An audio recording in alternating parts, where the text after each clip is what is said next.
Steve is a counter-hit and poke-heavy character in Tekken 8 that rewards a passive-aggressive playstyle. He has good keep-out with tools such as BackOne, his jabs, and his manual Lionheart input, while also still being able to stay aggressive with stances such as pickable and his command grabs whilst in hit. Hey guys, GamerNemy here, and today I'm gonna give you guys some essential tips that you need with Steve Fox if you're trying to improve your gameplay with him. Steve has one of, if not the best jab pressure in the game without a doubt. He has a 1 jab, 1, 2, 1, 2, 3, even 1, 2, 3, 4 jabs, which is just insane. The whole string is safe, the whole string gels if the first hit connects, and you can cancel the third part of the string to either flicker or pickaboo and cancel the fourth part of the string into a duck cancel. It's so amazing to initiate pressure, it's amazing for keep out, it can trivialize matchups, especially for opponents that don't have a lot of jab crashes or high crash moves, more so Mishimas. Mishimas don't have a lot of high crashes, the hell sweep does not go under jabs, it does not high crash, and the electric as well can be a challenge. Like Steve is a monster when it comes to space control with his 1, 2, 1 jabs. It is so strong. It can be so unpredictable whether or not he's going for offense or he's just using them for keep out. The 1, 2, 1 also counter hits for some good damage. Like, use your jabs, especially against characters that don't have a lot of high crash moves. Huarang, Brian, characters like this, it's very strong against those characters. Use your jabs. In case you go into Lionheart on block off of moves such as back 1, 2 or sway 3, 1, 2, you can stay relatively safe by duck cancelling, so forward 3 into down back. You will beat out every option except a down forward 1 at 13 frames, but you can also counter this down forward 1 by swaying instead. Swaying will beat any highs and any fast mids such as 14 frames to 13 frames. So you have to make a read on your opponent, what your opponent is doing after you transition into Lionheart on block. This is more so important for people that complain that they keep getting rage arted whilst in Lionheart. You actually have enough time to cancel safely out of this stance if the opponent decides to go for rage outs, but overall it's not really ideal. You ideally want to go into Lionheart on hit. Despite not being a homing move, BackOne generally has pretty good tracking, so do not be afraid to use BackOne at close range, especially if you feel as though your opponent is mashing too many buttons or you have your back against the wall. It's generally good as a homing move for certain characters, but certain characters are an exception. Characters like Alisa and Lily actually have a high chance at stepping your BackOne and launching you for it. But BackOne also has some pretty good whiff recovery, so you won't really find yourself getting launched that much for doing BackOne. Feng's manual Lionheart input up BackThree is especially good for creating whiffs. Think of it like Feng's watered down version of the back Kempo. It's especially good because he also has access to his fastest whiff punisher launcher, which is Lionheart 2. Steve is not the best character when it comes to whiff punishment in terms of launching. You don't have access to a quick launcher, but in Lionheart you have access to Lionheart 2, which is especially good. It has insane range and is only -13 on block. This stance is especially good against certain matchups. I love it against Dragonov. It has a high chance of making down 2 whiff, down back 3+4, even running 2 in some instances. You can also safely cancel out of this stance by forward duck 3 input and a sway input as well, but more so forward 3 is a little bit safer. Now, it's not just good to throw out in the neutral. Like I said, use it to create whiff opportunities out of your offense as well. So if your opponent is fond of pressing a lot of buttons, say after like a 1-1-2 punish or like a outstanding 1-2 punish, implement your Lionheart input backsway, right? Again, you only have access to launcher with punishment through Lionheart. It's his best with punishment in terms of launcher, so you want to utilize this as much as possible. Use your stun gun power crush. Stun gun or down back 1+2 is a pretty good power crush in Tekken 8. It's a beast faster than it was back in Tekken 7, and as we all know, power crush is very strong currently in Tekken 8. Now, is it one of the best power crushes in the game? No, not by far, but like it's pretty good. It's a bit slow, that means it will absorb a lot of hits, so most of the times you're safe. But why it's so good is the damage potential. It guarantees you Sonic Fang, right? So in hit, you can get down back 1+2 into Sonic Fang, right? Hit dash into peekaboo, down 2 for some good damage, at least for Steve. So try by all means to implement your power crush when using Steve, but it is very linear, so be very careful. Whilst in hit, Steve gains access to a faster input which gives him access to his extended duck immediately, giving him access to his command grabs. However, at the highest of levels it is very predictable, and as you can see it takes up hit as well. Steve's command grabs already take up so much hit already as it is, so try by all means to actually use his manual extended duck if you're trying to go for his command grabs. They actually cover way more range, they are way more unpredictable, and they're actually amazing when it comes to Oki setups. Like seriously, extended duck is amazing for Oki, way better than the manual input, but it's actually good to actually mix both of them up to mix your opponent as much as possible when it comes to the timing of these extended duck inputs.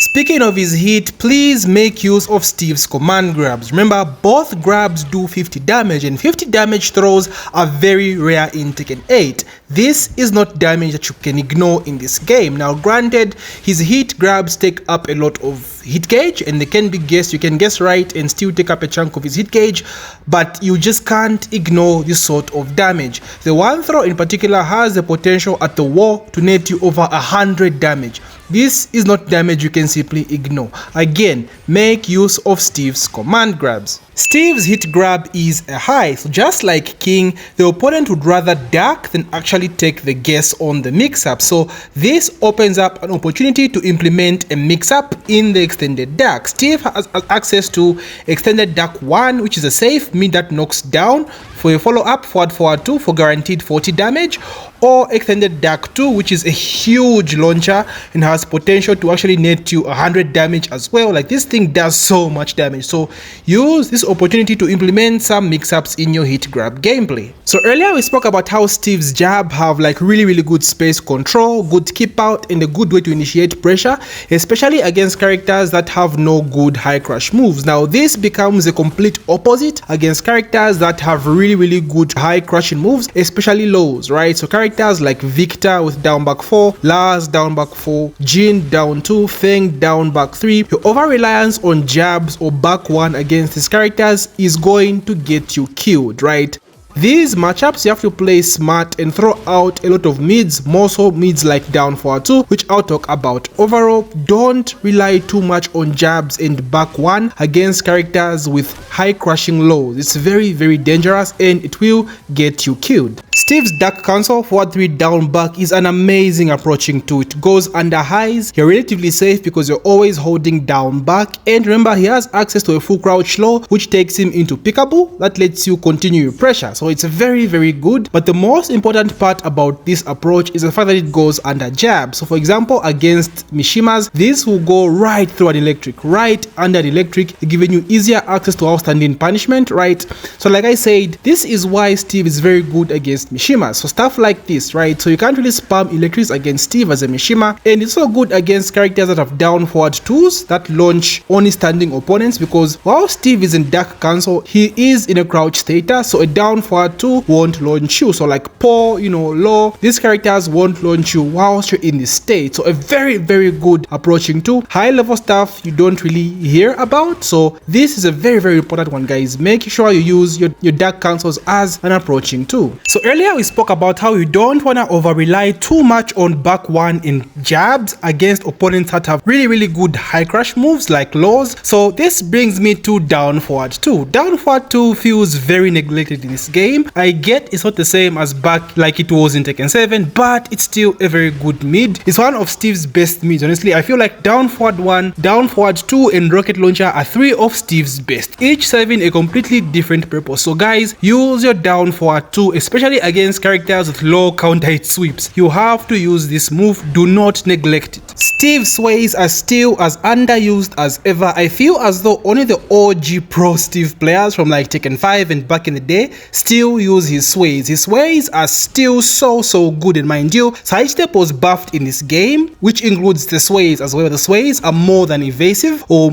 are more evasive than they've ever been. Now Steve's sways will get you out of situations that a normal sidestep won't. So for example here, I've recorded Jack to do his Gamma How into his Gamma How throw 1+2, do. Now right now in the game, throws track, currently throws track. So if you sidestep after Jack's forward 1 into Gamma How throw, you will still get grabbed, right? But Steve's sways have high crash and evasiveness to them. So in this case, the sway will always beat a high throw. To always beat a throw, it will always beat any high. So this is what differentiates Steve's sways from his normal sidestep. And the other thing that makes his sways really good is, like I said, the evasiveness. So if you guys didn't know, if you hold Steve's sway, he does a very deeper sway, right? If you tap it, he does a very slight sway. So the deeper sway has more recovery, can be more punished if baited, but it has more evasiveness and like moves completely whiff from doing this sway, right? So do not sleep on Steve's sways. They are so good. So there you have it, guys, some essential quickfire tips with Steve to help improve your gameplay. Now I know I haven't even covered the tip of the iceberg with this character.